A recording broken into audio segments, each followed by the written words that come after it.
What's going on, guys? Welcome back to the channel. In this video, we're going to be taking a look at the top-spec'd 2024 Subaru Outback Touring XT.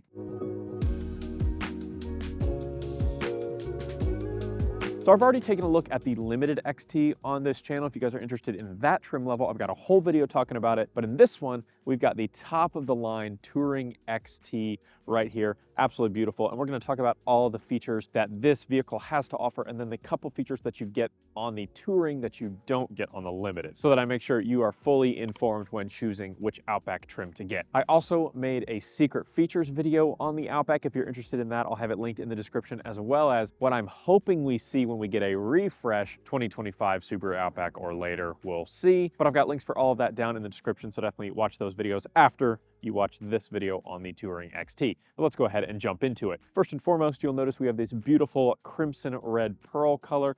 Mwah. Love black and red contrast on these vehicles. It looks really nice here on the Outback. This is probably my second favorite exterior color, second only to the autumn green metallic, which I absolutely love, especially paired with the brown Napa leather interior. This actually has the black, which looks really nice with the red. I'm a big fan of the color combinations that we have here. Now, this updated cladding here on the front end has been around for a couple years. Pretty recent though. I think it's 2023 that we got this updated cladding where it reaches all the way up to the headlights here. And then you do have some fogs down here as well. But this is a full suite of LED steering responsive headlights with high beam assist, and you have this little three-dimensional protrusion here that I really like. I think it makes these headlights look awesome. A little bit of a satin lip at the bottom, and then just a nice kind of matte black grille here with a couple little kind of gray accent fins coming off of your gigantic Subaru badge. Right under that, you do have a front-facing camera, and that's going to be accessible on the screen inside. There's a dedicated button for it as well. We'll take a look at that when we hop inside. It's a pretty recognizable classic Outback front end with some nice updates here in recent years with this little accent here and some kind of fake vents and things. But lots of cladding, you come to expect that, and it's going to work its way up and around these wheel arches in this nice large area here that kind of protrudes up. But we'll come back to these wheel arches. Under the hood, you have two different engine options you can get on the Outback. You have a standard 2.5 liter, 182 horsepower, 176 pound-feet of torque. It's the same engine that you're going to get on like the Crosstrek or the Forester. It's pretty low powered for a vehicle that's this large. Now, there are three trims that you're going to get this XT engine on, and this is a beefed up 2.4 liter turbocharged engine, and that's going to give you 260 horsepower, 277 pound-feet of torque, 29 miles per gallon highway, 22 miles per gallon city. That's going to be available on the limited XT, the Touring XT, as well as the Wilderness. Now, coming back to these wheel arches, you have this big cladding that runs up and over and gives you this little extra accent right at the top here. Nice bold cladding. It rides on these 18-inch two-tone aluminum alloy wheels with some big Yokohama tires here. I do like the look of these. They're pretty clean. Moving on back, you'll see some more plastic cladding down at the bottom. You got a little Outback word mark there. Now, one of the telltale signs that you actually have a touring trim versus a limited trim is going to be these mirror caps here and these roof rails. So you've got these satin mirror caps, and this is like your little prized possession if you want to pay the extra money to get the touring. So nice big heated power adjustable integrated turn signal satin mirrors here, and they are power folding. Then you've got some chrome trim that runs around the windows here, and you get this little chrome trim on your keyless access door handle here, which has the button here to lock and then unlock. You put your hand inside, they're going to go ahead and fold right out for you. So that's a nice touch. If you're in a tight parking spot or a garage or something like that, and you want to keep those mirror caps nice and clean and keep that satin pristine. So there's a button right inside. You can just push this, and those are going to go ahead and fold in, and you can have them automatically fold in when you lock the vehicle as well. Again, up top you do have silver roof rails, and these have the crossbars that you can actually adjust, so you can just lift them right out, swing them over, and smack them down into place over there to give yourself some cross rails. And of course, you do have 8.7 inches of ground clearance. If you get a Wilderness trim, you're going to get 9.5 inches of ground clearance, just a little bit more on the Wilderness trim there. And then of course, you're going to have your EyeSight driver assist cameras up there. That's going to be standard on every single Outback. So moving to the back of the Outback here, you'll see we got a nice sloped back windshield here. The unfortunate part is your spoiler is not that large, so it's not going to keep too much off that windshield, but luckily you do have a rear wiper here. Nice tinted glass here. Again, body colored spoiler with a little black lip. And then you've got these nice sculpted tail lights here. These are not LED tail lights, unfortunately, but they do have this nice black wrapper around them, which looks pretty cool from the side. And then more body colored splits.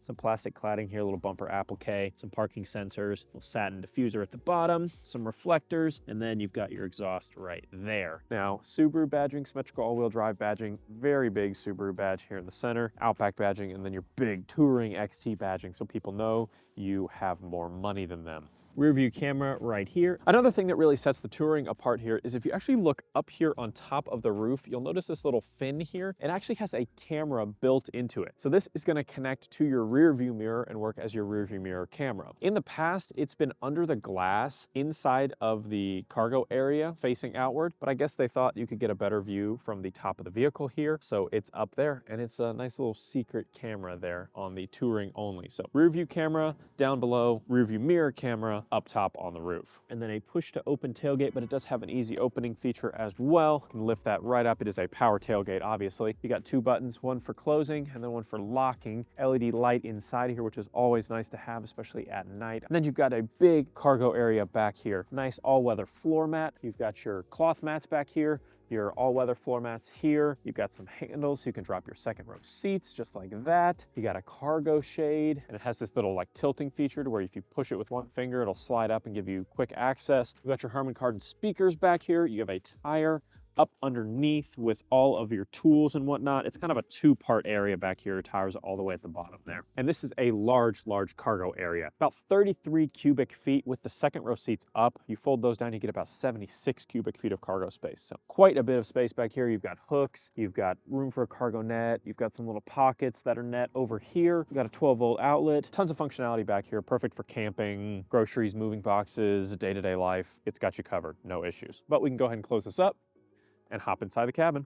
All right, so hopping inside the Outback cabin here. Again, I've taken a look at the Limited XT, so this cabin doesn't really look that different to me. There's a couple things here and there that I'll point out, but for the most part, you can get a lot of these on the Limited as well. But we'll just start and work our way through the entirety of the cabin. You've got kind of a soft touch rubber material up top here, some black leather with accent stitching here, same as on the armrest. You've got automatic windows on all four windows, so that's awesome. Lock and unlock there, and then you've got your power mirror folding button there, like I mentioned outside. Position memory for your driver's seat here. Soft touch material works its way all the way across the cabin, and then you have more leather above the glove box, little pocket, and then more leather there. And that works its way all the way around the infotainment system. Down here around your Lineartronic CVT shift knob, you have more black leather. It feels a little bit different though, so this might be more of a leatherette material, but this armrest feels very soft and squishy as well. And then you have a ton of piano black plastic, which you guys know I hate, but you've got it all around the most contacted area of the vehicle right here,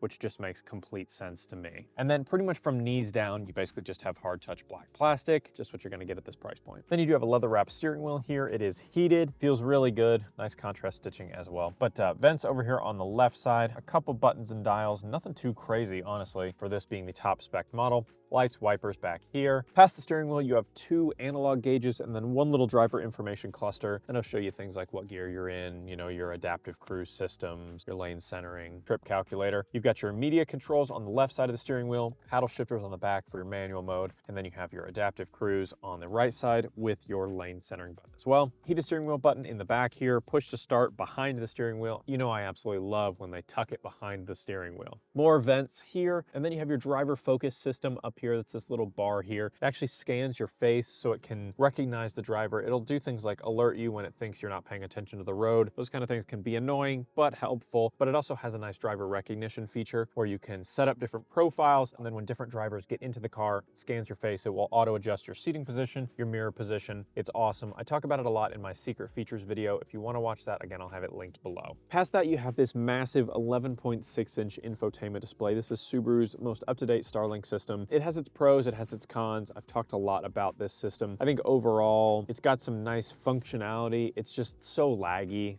that it makes using it sometimes pretty frustrating. Things like navigation, like if you go into the map and you try and kind of navigate around, it's just kind of slow and stuttery, and the zooming and in and out functions don't work that well. Sometimes you'll hit a button, it'll take like, I don't know, 5 or 6 seconds to react. Just things like that make it look really good, but just not function that well. But you do have wireless Apple CarPlay and Android Auto. You have built-in navigation powered by TomTom, Sirius XM radio, AM, FM, Bluetooth. You can connect it to the My Subaru app. You've got auto vehicle hold, valet mode, your X mode functions are all on there. You have a ton of on-screen climate controls as well. So all your functions are in there. It's just that it doesn't function that well. But of course you guys can try it for yourselves and decide, is a fluid enough system for you? Again, I don't mind the look of it. I think it looks good. Just using it sometimes is a little bit frustrating. And then next to the climate control, you have your heated seat controls for driver, passenger, and then you also have heated seats in the second row, but only on the Touring are you going to get ventilated seats for driver and passenger. So that's a great touch. And then like I said, those on-screen climate controls work with your dual zone climate control system. So individually adjustable driver and passenger, and then you do have rear vents for your backseat passengers as well. Moving on down from that, you have an electronic parking brake here. Normally you would have a Qi-enabled wireless charging pad here, but it looks like you actually don't have it on this top of the line trim, which is kind of odd. But you do have a 3.5mm jack, a USB-C port, and then a USB-A port as well. And normally, like I said, a wireless charging pad. I think the Limited we looked at did have one, and this one just doesn't. Again, you have your shift knob for your Lineartronic CVT with manual mode, little leather wrap at the bottom with some accent stitching, and then you have that front view camera button right here, and holy cow, that front view camera technically exists, guys, but wow, it is not good quality, and this is very sunny conditions. Wow. You can see how clear the text is versus the actual, whew. Technically speaking, you'll be able to see what's in front of your vehicle, sort of. You'll at least be able to see a vague outline of what's in front of your vehicle, but I would not use this for any kind of like super detailed parking. You do have this little red line that's gonna let you know where your actual front bumper is, so you don't hit anything. I guess it's better to have it than not have it, but let's see if the rear view camera,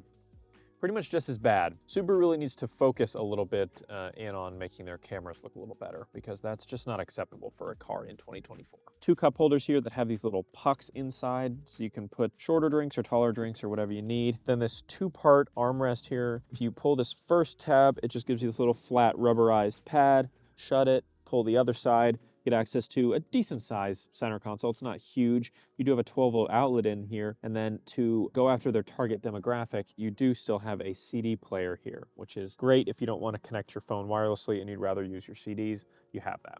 Up top here, you do have that rear view mirror camera. So this is kind of a two-way mirror. You can kind of fold this down. You get an auto dimming normal rear view mirror if you want to see what's in the back seat. It's got a compass, universal HomeLink garage door controls built in. If you flick this, it's going to pull up that rear view mirror camera. And the camera, like I said, is actually on the roof in that little fin at the top that I showed you. And this is going to give you a nice clear view out of your cargo area. So even if you have something like a bike mounted on the back, you'll still be able to see it. It won't be blocking that rearview mirror camera like it may have in the past with this updated position. The only thing you might run into is if you put a kayak or something that's going to extend over and kind of drape off a little bit, then it might get covered up and you may have to rely on the actual mirror functionality versus the camera functionality. That'll be different on a person to person or even day-to-day basis. This is what I'm talking about, Subaru. This is a nice, clear backup camera. This should be what that looks like and not vice versa, but what are you gonna do? And then you have your EyeSight driver assist cameras up here as well. Little sunglasses holder, sunroof control right here. You have kind of a tiny little sunroof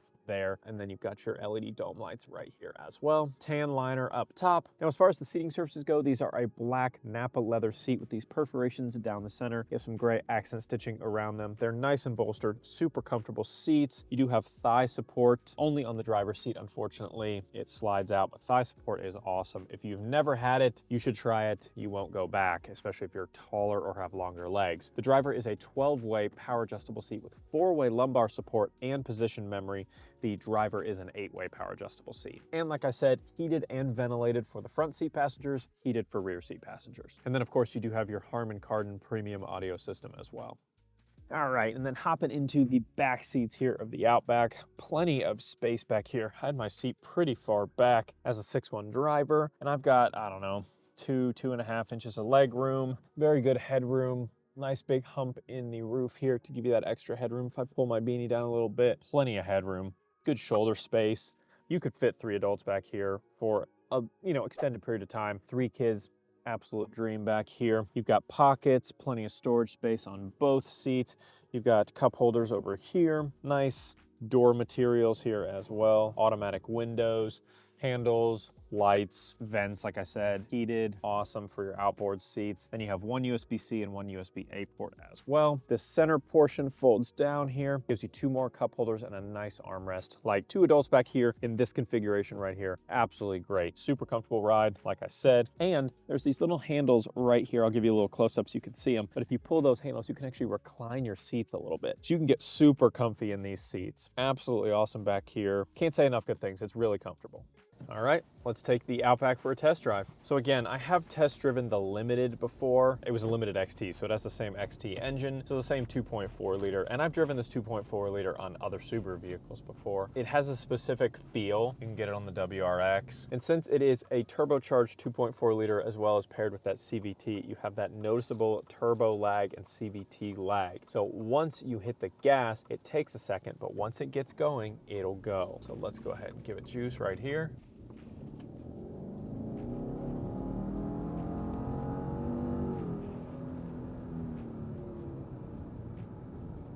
I'm not gonna lie to you guys, it takes a minute to get there. You guys could probably tell how long it took before I actually started to kind of go. It takes a second to really get going. It has 260 horsepower, 277 pound-feet of torque. I don't know if you really feel it in this vehicle. I'm just being completely honest with you guys. If you're looking for something that's performance-oriented, the Outback's not gonna be your best bet anyway. And I think everybody watching knows that. It's enough horsepower to get going. I would definitely choose it, I think, over the 180, definitely over the 182. It still doesn't feel quite sporty. Now, if you were to use the manual mode, use the paddle shifters and things, maybe you could get it to going a little faster. It's just not that quick. You have to keep in mind who is the target demographic for Outbacks. Typically older people. Not everybody, but typically. With that being the case, they're not always looking for this, super quick, lightning responsive type of vehicle, and you're definitely not gonna get it with the Outback. Let's go ahead and use our brakes here all the way, come to a complete stop.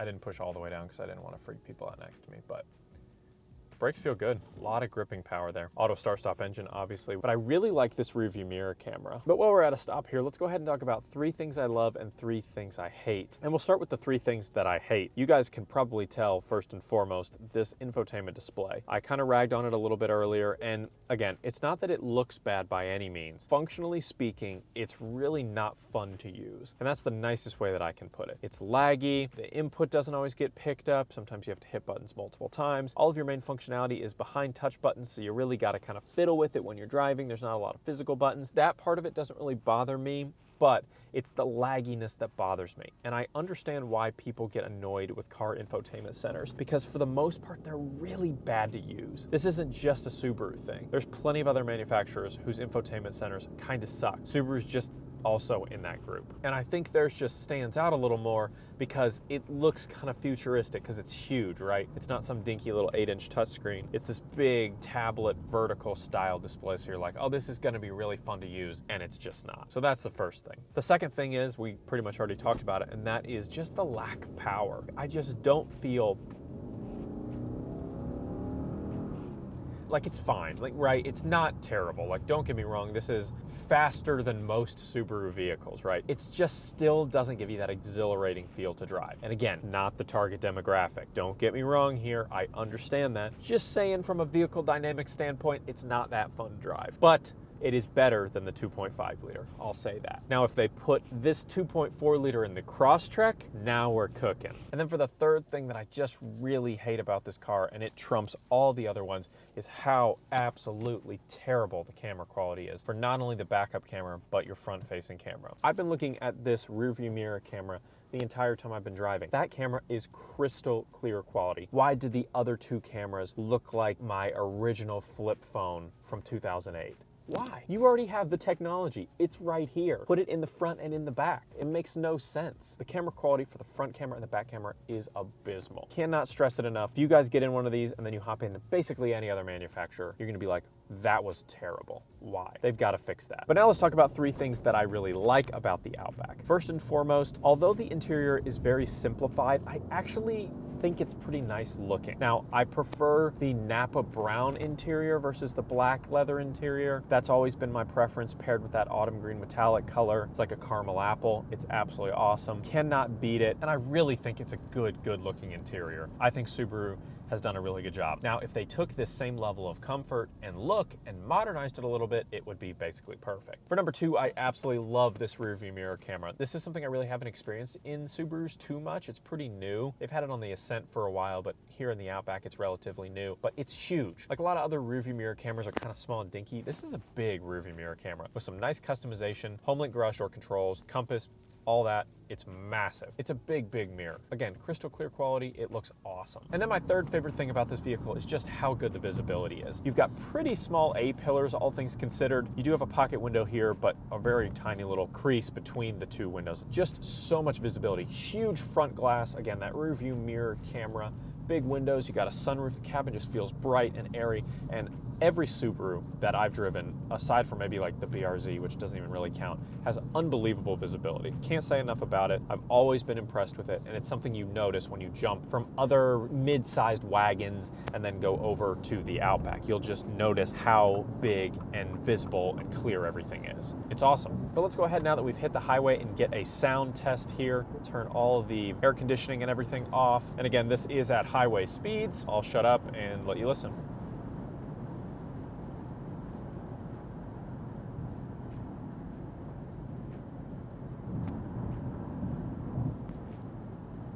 So we're at about 72 to 73 dB on the highway. Let's go ahead and slow it down a tiny bit and then give it some juice.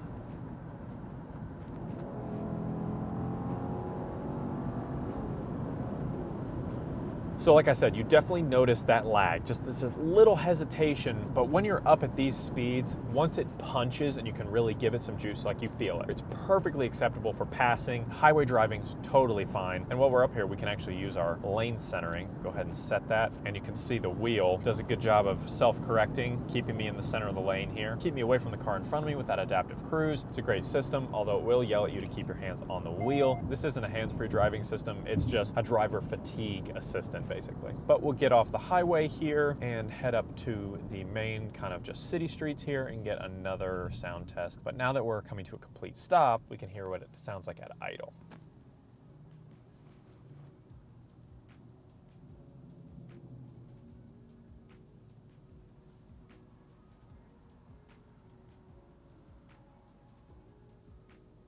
And that's with auto start stop off at around 50, and then with auto start stop on,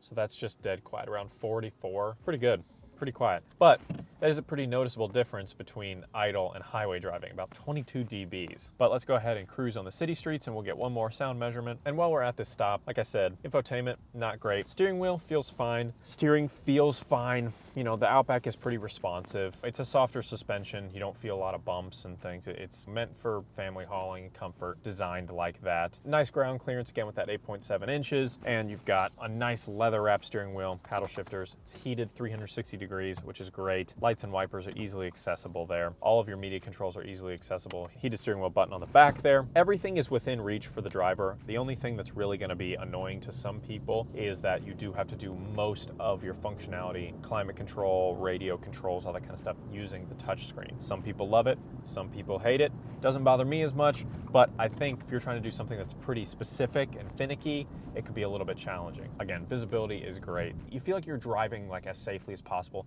not only because of the eyesight system, but just because you can see everything. You don't feel like there's any weird blind spots or people are going to creep up on you in any way. And we're around that 30 to 45-ish range. Get another sound test.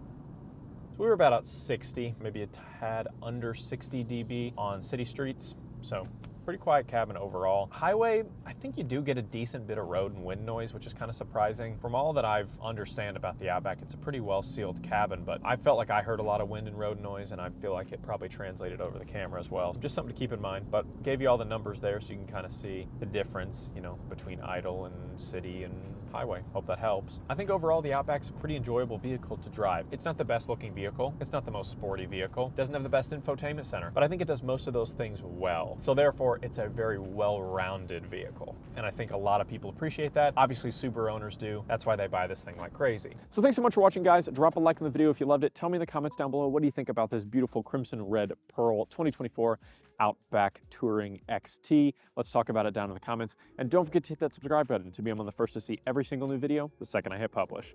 We'll see you in the next one.